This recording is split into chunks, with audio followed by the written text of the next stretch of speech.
tour of a new house, and my name is Ming.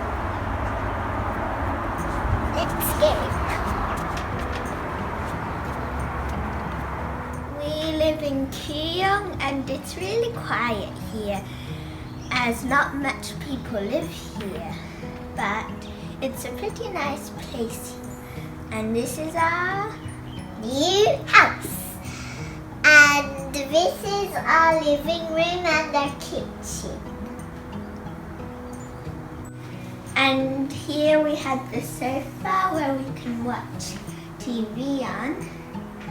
And we have this divider and the beanbag and our pet fish on this table. She's just lying on the floor because she's sick or tired. Next we'll do a kids' room.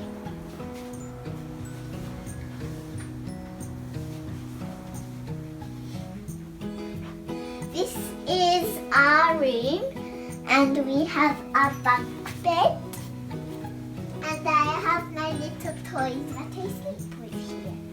And we have a new reading light bed. We have a piano and a desk for my brother. Let's go to another room.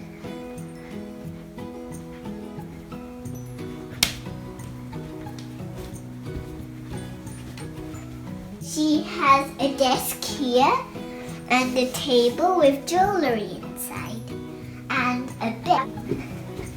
Here we have some closets where we can put clothes and other things in, which leads us to the bathroom. There's a shower that we haven't used yet. It's a very big one. Yeah. Well, we have the tap, the shower, and the toilet. And here we're going to put a big bookshelf. Yeah, and where are we going to put this bookshelf? We don't know yet, but let's go to the kitchen. Here we have our tap with this leaf thing on. The 30-headed tap. And this is where we put plates and cups. Here's other place. Now it's the end of the tour, so now my brother's going to play piano for an ending.